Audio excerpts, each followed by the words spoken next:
Good morning and welcome. You're watching Daybreak right here on Citizen TV. It's that time when we take a look at the issues behind the headlines. This morning, we're privileged to have on my left Gladys Shollei, woman representative who is in Kishu. Good morning, karibu. Good morning. Milio Diambo MP Subanov. Good morning, karibu Good sana. morning.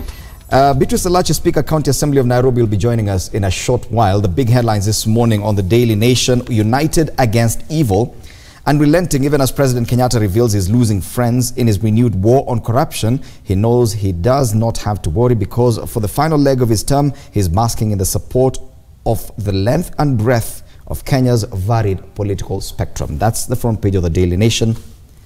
On the front page of the Standard, who is next on DPP list? Anti-graft war gains momentum, leaving Kenyans watching every move the DPP makes, especially with regards to VIP files on his desk, as President Uhuru Kenyatta admits the purge has cost him friends. Yes, the president is losing friends. This is what he said in church yesterday. Over the last few weeks, I've lost very many friends, Bishop, because I've been receiving so many calls that, you know, how can you just sit there and watch all this destruction going on? And I said,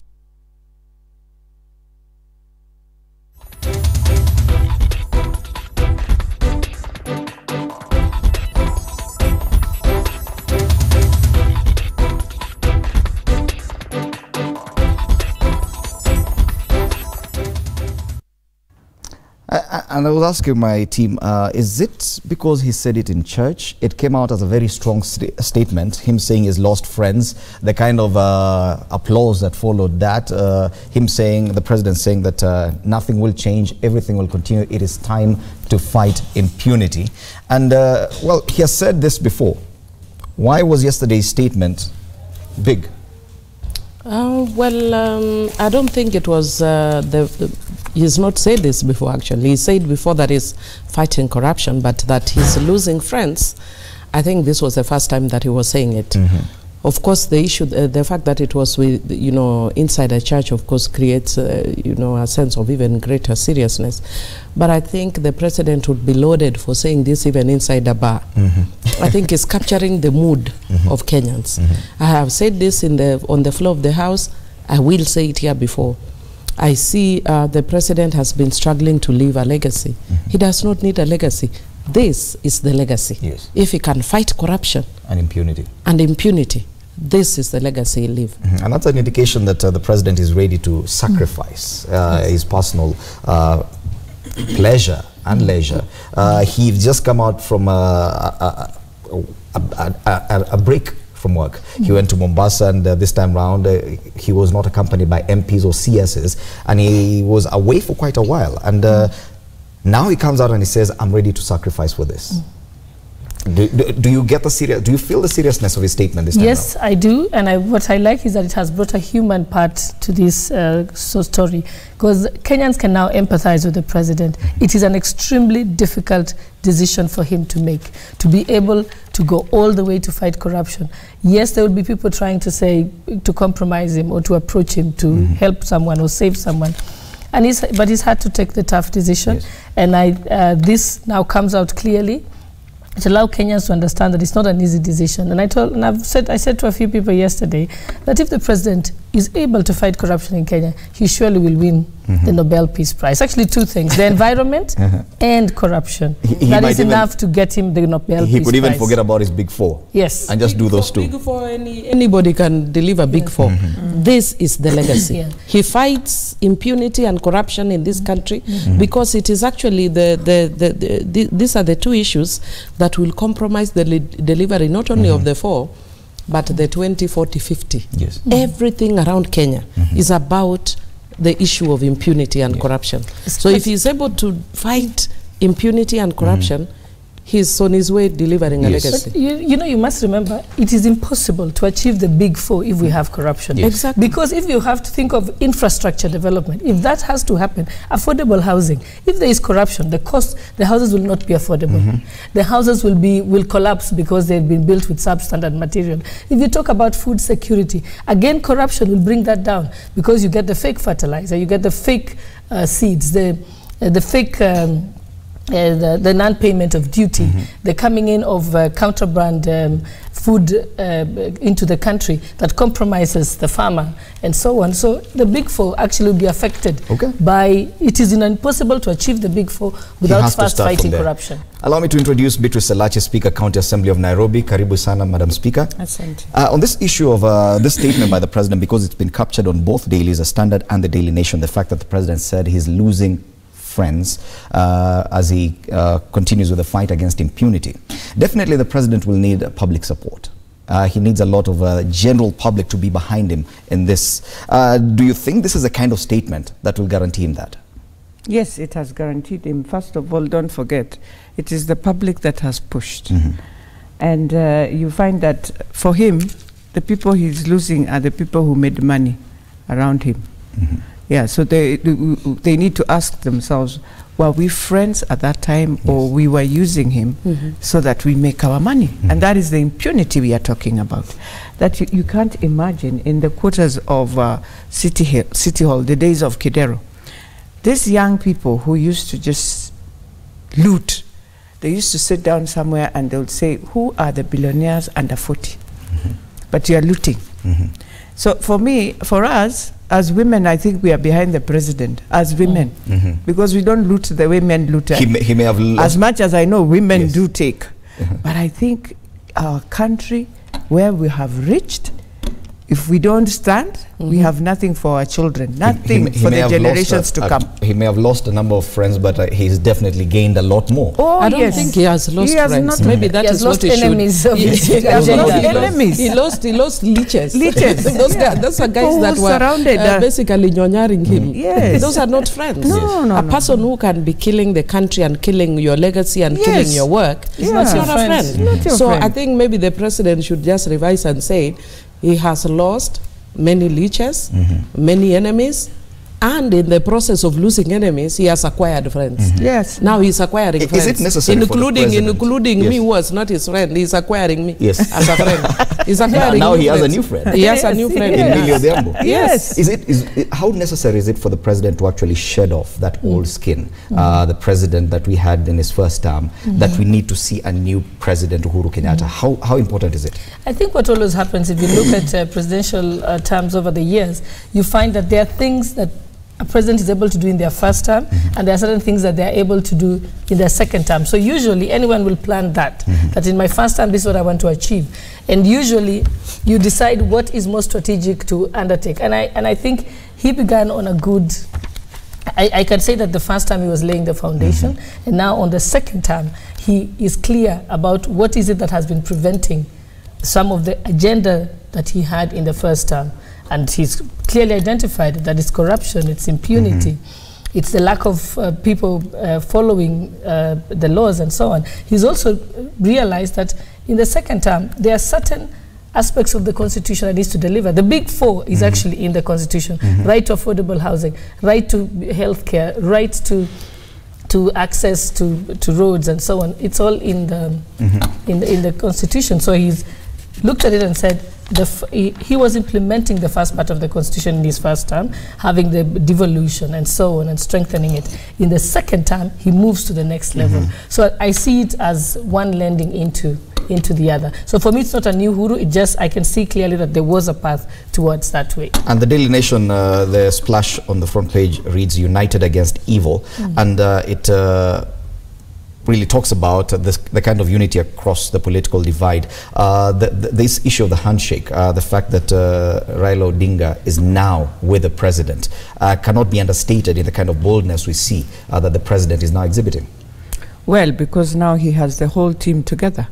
And remember, when you want to fight something, or when you want to achieve something, if you are not together, if there's a lot of divisive within yourselves, you will never achieve, because some will be feeling, why am I not part of this? For me, what is good about this for the country is that both the former Prime Minister, the President, the Deputy President, all, that you are in one agenda to achieve for the country. And the two especially, for them, it's their legacy now.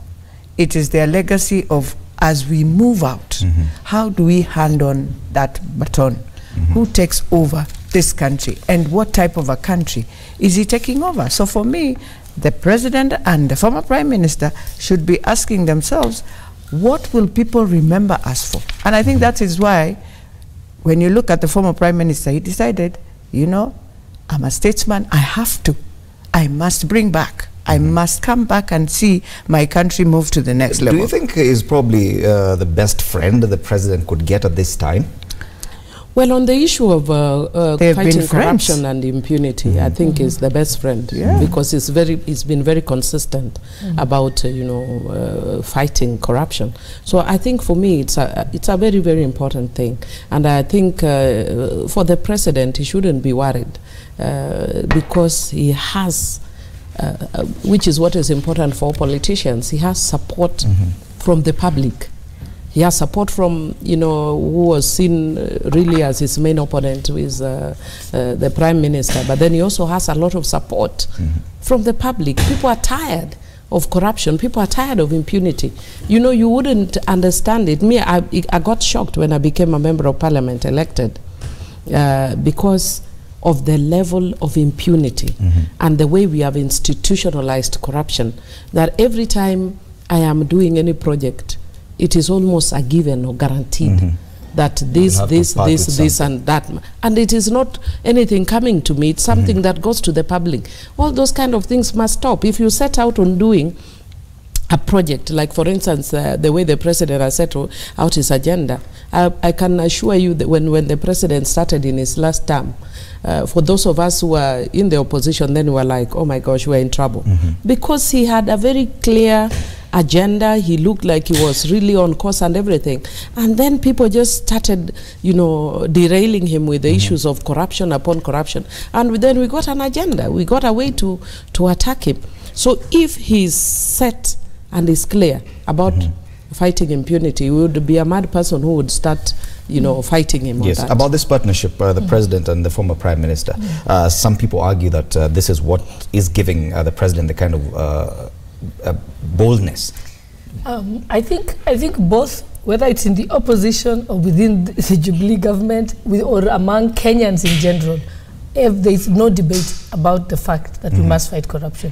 I think anyone you speak to, any Kenyan will tell you we must fight corruption. So they are united in something that they have all of them fought from the beginning. I mean, Raila has always talked about corruption in the past. So it's not new. It's something they've always believed in, but now they're working together towards it for the greater good of the country. Okay. Now, when the president was speaking yesterday, of course, he talked, when he said that he had lost friends, he mentioned the fact that it was because of the demolitions, the ongoing demolitions in Nairobi, that someone called him and said, how can you just sit back and watch as these demolitions go on?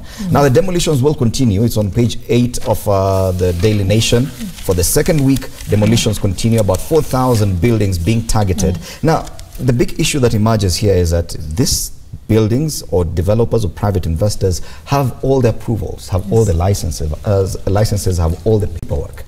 Yes, but now it appears that all that is useless.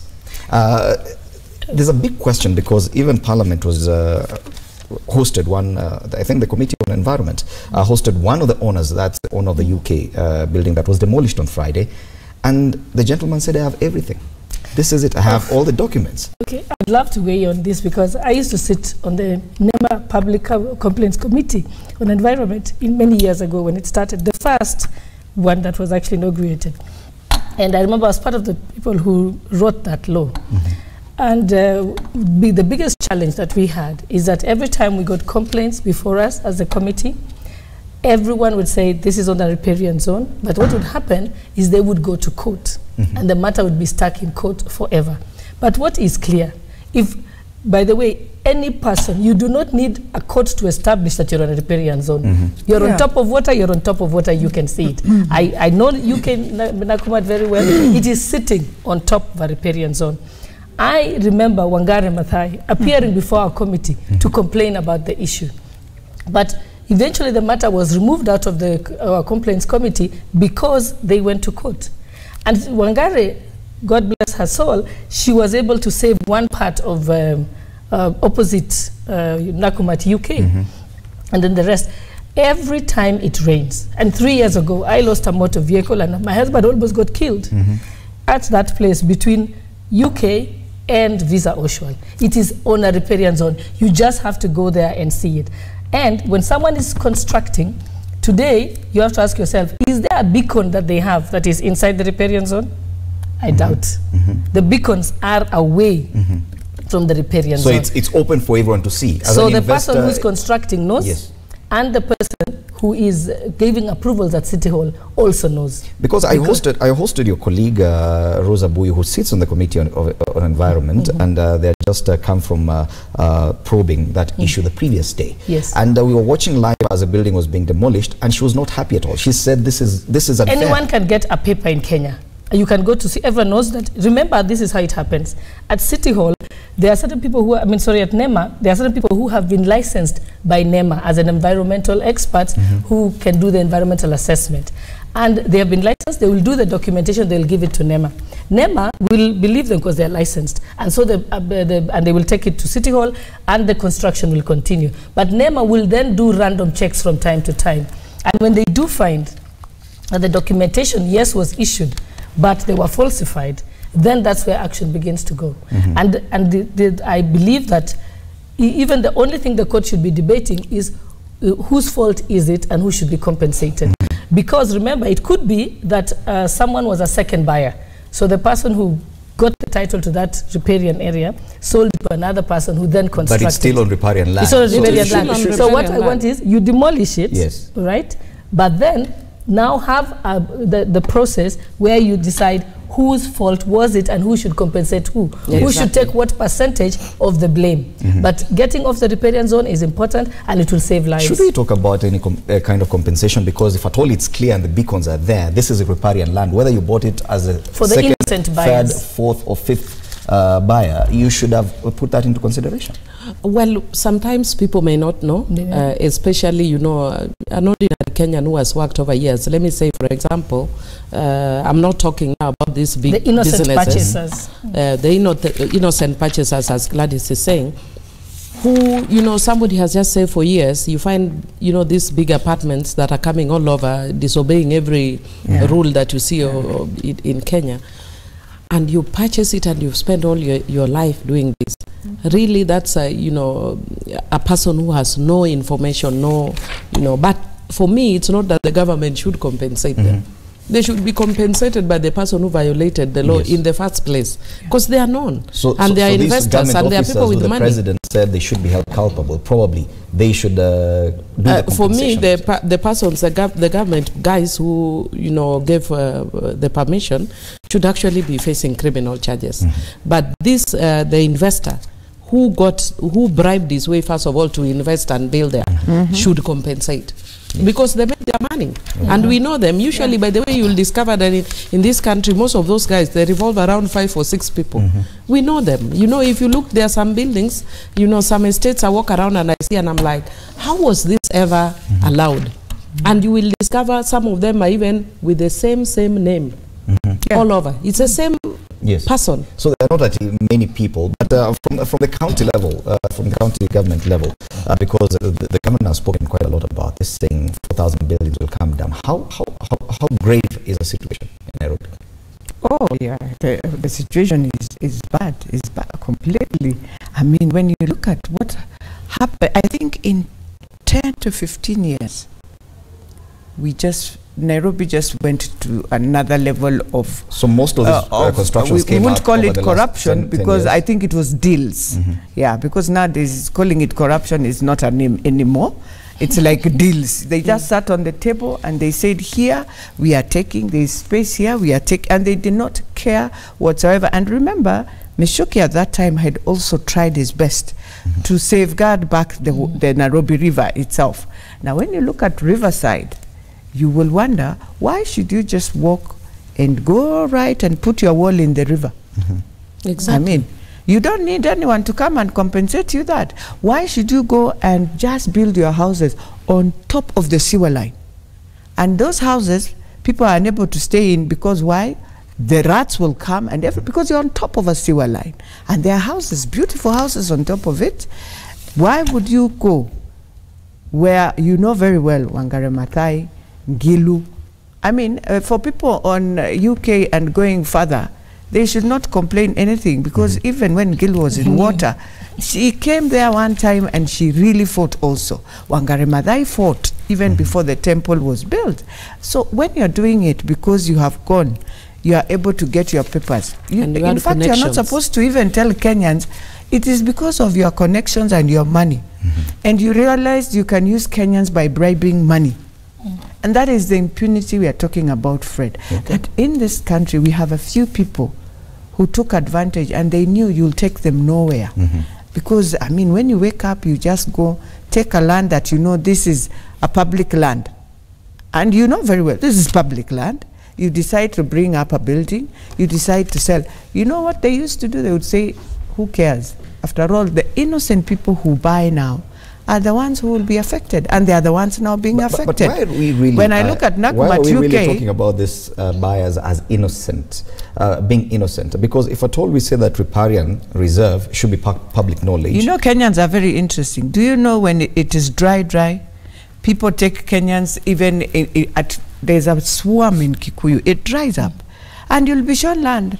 And how interesting, Kenyans will just buy this land, but when it starts raining, you realize there was a swamp. But there are some, I agree with you, there are some which are so obvious. Yeah, so obvious. Like if you actually buy, if you go and buy it was obvious. property over a river. Honestly, I don't care how much sophistication you've done, it is over a river. You may think it's actually pretty fancy and it may be whatever. If your apartment is overlooking the river. There's Nakumatt UK. It's so clear. Yes, the maps from Survey of Kenya, if you look at them as far back as the 50s or whatever, it's clear where the riparian zone is. And today, I'll tell you, if you're building a perimeter fence around your house, believe me, if you build an inch into the road, believe me, City Hall will come immediately.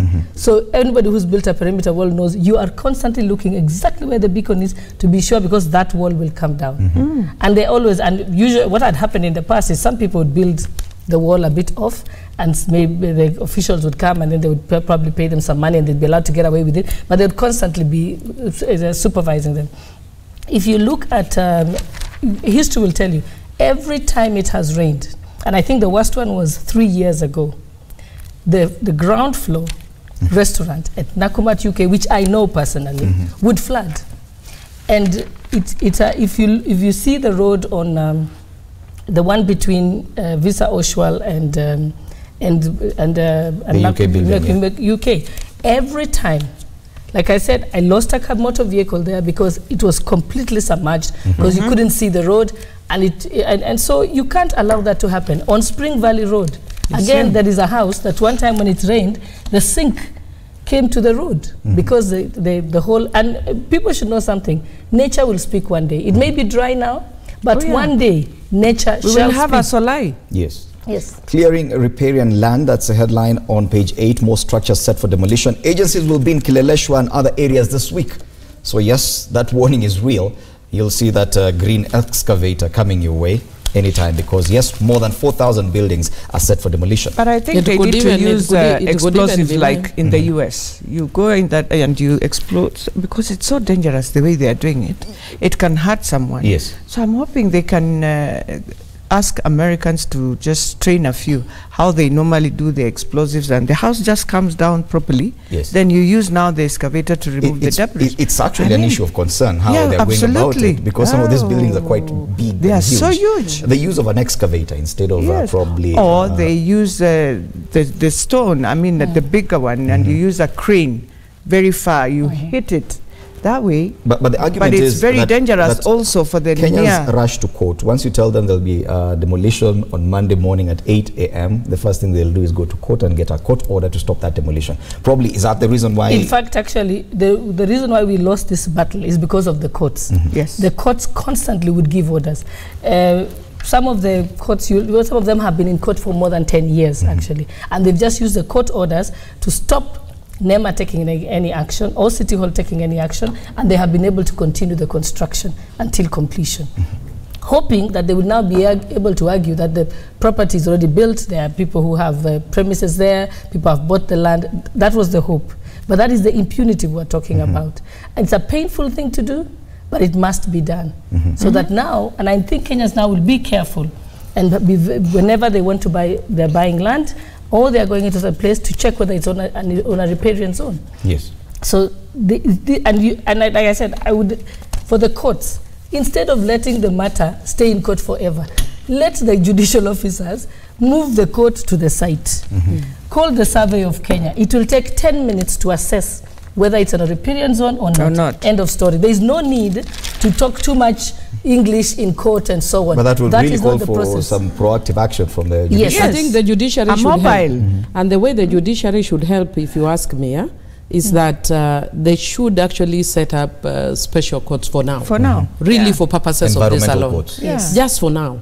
I mean, you know, increase the number. They already have the courts, but increase. No, even just increase the number of judges dealing with those matters for now. And then, just like Gladys says, you know, because when you use the usual court process, it will take forever. You know, people going to court, you might say, let's hear it wherever. Earmark those places. Look at them and say, is this on riparian land? And have site hearings. Yes. And if it is on riparian land, for me, the issue then does not become whether you should stay there or not. Whether you have papers or not, because anyone can get a paper in Kenya. In fact, the judge should just be asking for papers. Like we have been saying, it should be about who should compensate innocent buyers. Yes. But ideally, everybody should. I'm still not comfortable with using that term innocent, because this should be, ignorance should not be an excuse in such I think also matters. We have to be, when you think of it, let's be human about it. Imagine that a block of apartments is put up at a riparian zone, and then they are being sold out to individuals. Usually, the people will be buying one apartment, another person 2 apartments or so. If you're spending 15 million shillings, surely you should do some. Some people may not know they are buying the apartment in a good area, but they don't actually know that's a riparian zone. So the person who is the guilty party would probably be the developer, the developer who acquired the licenses and so on. So the person who bought the apartment is an innocent buyer. But when I say that the discussions that should be now held in court or through a process is who should be compensated, I don't mean the government should compensate those people. I mean, is it the developer who should compensate them? Yes. And by the way, in other countries, the developer goes bankrupt. Yes. The entire in fact, that's what I wanted to say. You freeze his account and compensate the people. Yes. Okay. Others will say, and then we'll say we apportion the blame. You can say 70% is the developer, but 30% is the city hall because they gave the clearances. Wow. And there might be another guilty person, the NEMA consultant. The officers, who gave the clearance. Who gave the clearance. Yeah. Time now for a break. But the big question now is, do you really think that some of these individuals who own property on riparian land are that innocent? Should they play ignorant? Well, after the break, we'll be talking about different headlines. Bribery claims in Parliament. And this has even caught the attention of Speaker Justin Muturi, who's even invited the EACC into Parliament to probe those claims. And this emanates from the lobbying that went around just before that sugar report was shot down by members of the National Assembly. We'll be discussing that and a lot more after the break.